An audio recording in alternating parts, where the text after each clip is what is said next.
Welcome to Conference Highlights, recorded in front of a live audience at an evidence-based perioperative medicine, that's EBPOM conference. EBPOM are world leaders in perioperative education, so why not join us at our next meeting with a special discount for Top Med Talk subscribers. Look us up on www.ebpom, that's EBPOM.com. Top Med Talk. Many thanks, Angela. Our final speaker for this morning, it's a great pleasure to welcome Professor Alison Holmes. Alison is a Professor of Infectious Diseases based at Imperial College London. She's doing some really fantastic work around antimicrobial stewardship. She has many accolades, including being an NIHR senior investigator, which means that she's really, really good at that. So she's here to talk to us about antimicrobial stewardship in perioperative care. Thank you, Alison. Thanks, Ramani. Good morning, everybody. It's a real pleasure to be here. Thank you so much. I just want to set out why this is so important, and I want to pick up on what Saul Aronson was saying yesterday, because I actually think that perioperative care is about addressing population health, and I think that's something that we really should take on board. So just a little bit of background about why we're talking about this and why it's so important. The global burden of AMR is just enormous. It's getting bigger. We all need to be involved. The significant economic burden, action has an impact, and the impact, of course, is not just economic, but on direct patient outcomes. So it's really important that we do something about this, and we can have an impact. So this was the data from the Jim O'Neill report about, there'll be 10 million deaths a year by 2050 if we don't do much about this. But I think the other important thing that I want to pick up and I want to keep referring back to is that low and middle income countries, of course, are paying the price. They are paying the price of this, and we need to continue to think about that, and I'll be referring to that a bit. And it's particularly nuanced because, of course, it's not just all about excess, it's about access as well. There are more problems with people globally not being able to access effective infection treatment than the issue around AMR. But if we're wanting to have sustainable access to effective antimicrobials to treat infection, we really need to do something about how we optimize our management without compromising access. So very important that. And of course, this led to the most incredible international leadership around this. The idea that antimicrobial stewardship and antimicrobial resistance would be discussed at the UN General Assembly is really quite amazing, with 193 countries signing up to do something about this on a declaration. Quite extraordinary. But the other thing that was quite extraordinary was that this became a cross-sectoral issue. It wasn't just about healthcare, it was about food production and the environment. And here you can see this is Margaret Chan, the ex-Director General of WHO, and Amina Mohammed, the Deputy Director General of the United Nations, saying to develop action and deliver on this, they'd have an interagency coordinating body to actually work cross-sectorally and deliver on this. And our Sally Davies, our Chief Medical Officer, is on that group. So pretty powerful women overseeing this and doing a very, very tricky, complex task. So one of the biggest issues, and why the UN is right behind this, is because the issue of the Sustainable Development Goals, so the SDGs. So these are what the globe is looking for to improve health, to improve poverty, and it's believed that unless we address antimicrobial stewardship, many of these Sustainable Development Goals will actually not be achieved. So it's absolutely critical. This is a big aspect of population health, and perioperative medicine is a key part of this. So whilst the UN were doing this, the other leaders around the world, the G20, were taking this on board. So in 2017, they pledged to do something about it. And at the meeting now, of course, the leadership is Argentina. And at the G20 meeting in October, antimicrobial stewardship, antimicrobial resistance will also be discussed. So what is it? It's not just about making things cheaper, although, of course, that's attractive in some areas, particularly the NHS. Actually, it's about optimizing treatment, optimizing choices, and optimizing treatments and minimizing unnecessary exposure. So most of us are working in hospitals, and this is the problem in hospitals and what we're doing wrong. 33% duration too long, and in fact that bar would be much higher now as the evidence base for durations, and the durations are coming down. Treating things that aren't infectious, treating of colonization, and also lots of redundant antibiotics. And of course we need to think of unnecessary line use, toxicity, and C. diff as well. So whilst we're talking about hospitals, what are the specialties that are using these? So this is the spread of specialties within Europe. Most of the surgical ones are at the top and they kind of drift down as we get to the bottom. But coming back to the NHS and thinking about how we use antibiotics within our hospitals, within the NHS. So around 34% of all our inpatients are on antibiotics. And the concerning thing is, and you think, my God, and 20% of those are for infections that we give them in hospital. I mean, good, that's one way of sorting things out. Really extraordinary. And a lot of those hospital-acquired infections are, of course, surgical-related. And then 13% surgical prophylaxis, and over 30% of those are actually unnecessary, and we've done pretty badly. And then the latest data, this is just from last year, it's interesting to see some little shifts, more for community infection, which might be about responding to sepsis. Unfortunately, the hospital-acquired infection, just as high. And although the amount being used for surgical prophylaxis has gone down, it's still being used for far too long. Anyway, yesterday and today we've touched upon about how to change behaviour and drive quality improvement within healthcare. And there's so much evidence that, we need to move beyond thinking that things are a quick technical fix and needs real technical experts to actually thinking about how we can involve people, make it a social issue that can be addressed by teams, communities, and not through simple technical fixes. And this has been shown over and over again, and again was discussed yesterday. So success depends on building teams and communities. So that's our St. Mary's team that were in that glorious documentary Fly on the Wall at St. Mary's, and those are their lovely faces. Multidisciplinary, multi-professional. Fantastic. However, what on earth are we doing about antimicrobial stewardship? So, multi-professional, oh my goodness. We've only started recently in the last couple of years involving nurses and pharmacists. Huge amounts that can be learned, particularly in roles in HIV and TB. Masses of work.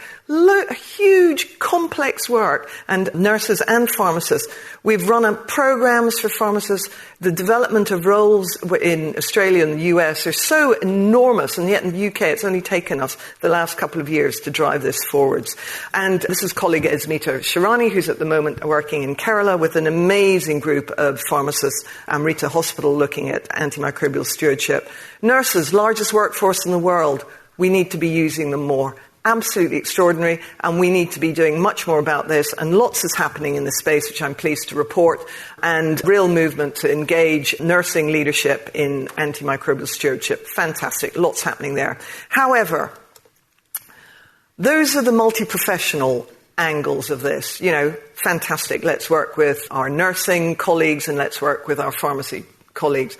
More has been done about that than actually working with your other clinical specialties. So just quite extraordinary. Cross-specialty clinical engagement has been pretty appalling. So this is data looking at 60,000 abstracts from state-of-the-art international conferences. And this is the amount of times that anything about antimicrobial use or resistance was discussed. Now, of course, I'm an infectious diseases specialist and think that, infectious diseases people are the brainiest, non-single organ type of doctors, and they need to know not only all about the patient and be so clinically up there, they also need to know all about the organ, etc. And, of course, they're the ones using the most antimicrobials at the top there. But what really, really I find terribly anxiety-provoking is that, emergency medicine, they're not too interested in it. Hematology and renal medicine, dear God, renal medicine, not talking about it. When you think that, hematology, bone marrow transplant programs in Italy closed down because of the problems of antimicrobial resistance, and yet hematology not talking about it. Transplantation, renal transplantation would be impossible, and yet we're not talking about it. So I think that's pretty interesting. It shows how terrible we are.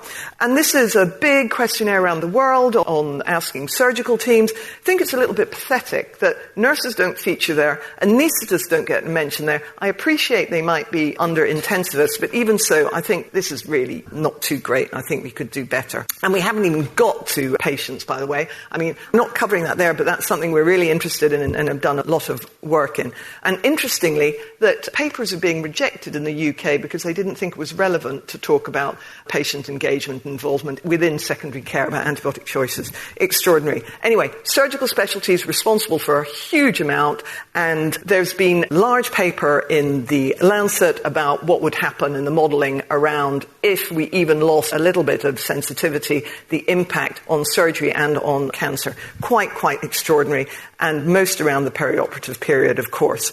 So I just want a little bit about local NHS experience.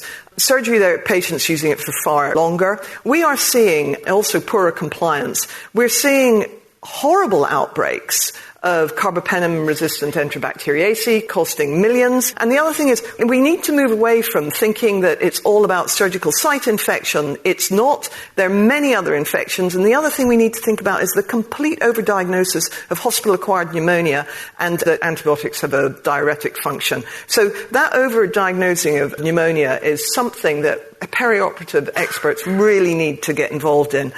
And what's become clearer and clearer is that it's not just the choices and it's not just the diagnosis. It's about how all of that decision-making is being made, and can we understand it a little bit more?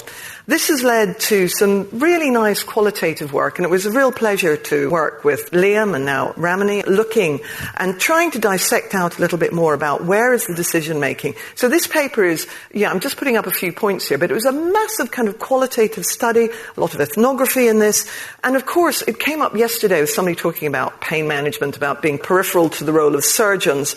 It was extremely disjointed, and there was a lack of clarity around decision-making, which absolutely undermined effective use of antibiotics and the expectation that it could be given to other professionals. So there is a real role for thinking about perioperative medical specialists who could take on this role of looking at how best to use antimicrobials.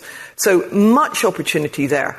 There's also a very, very kind of complex causal mapping, which also shows the role where prevention and antibiotic usage can come together and where perioperative medicine could have a real impact. This has also led to a much larger scoping piece of work internationally about where are the gaps in decision-making.